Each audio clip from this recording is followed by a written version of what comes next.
ডুবুরি দল কাব্যর মরদেহ উদ্ধার করে, উদ্ধার হয় তার মোটরসাইকেলও। পুলিশ এতে থানাতে আইনা পরে ডুবেরি নামাই দিয়া তারপরে আপনার ইয়েতে লাশ আবার মোটরসাইকেলেতে তারা উঠেছে কি আবার ডুবুরি এই জায়গায় নামছে, নামিয়ে দেখে ওই যে একটা ছেলে এবং মোটরসাইকেলের সামনের চাকার পায়ের উপরে, ছেলের পায়ের উপরে মোটরসাইকেলটা পড়ে রয়েছে। খবর পেয়ে ঘটনাস্থলে আসে কাব্যর পরিবার। মরদেহ দেখে কান্নায় ভেঙে পড়েন স্বজনরা। ঘটনার সুষ্ঠু তদন্তের দাবি তাদের। পুলিশ বলছে নিহত দুজনের কাছ থেকেই কিছু খোয়া যায়নি। তাদের ধারণা দ্রুতগতির মোটরসাইকেল নিয়ন্ত্রণ হারিয়ে লেকে পড়ে মৃত্যু হয় দুজনের। তবে তদন্ত অব্যাহত থাকবে। কালকে ডেড বডি পাওয়ার পর আমাদের ধারণাটা একটু অন্যরকম ছিল, বাট আজকে কাব্যর ডেড বডি এবং মোটরসাইকেলটি পাওয়ার পর আমাদের একটা যে ধারণা হচ্ছে বা স্থানীয় যে আলামত, রাস্তার যে আলামত দেখে মনে হচ্ছে এটা নিছকই একটা দুর্ঘটনাই আপাতত মনে হচ্ছে।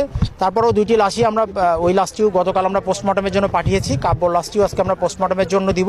পোস্টমর্টমে যদি অন্য কোনো কিছু পাওয়া যায় সেক্ষেত্রে আমরা পরবর্তী আইনগত ব্যবস্থা গ্রহণ করব। এই লেকের সংযোগ সড়কটিতে এর আগেও এমন ঘটনা ঘটেছে জানিয়ে ব্যবস্থা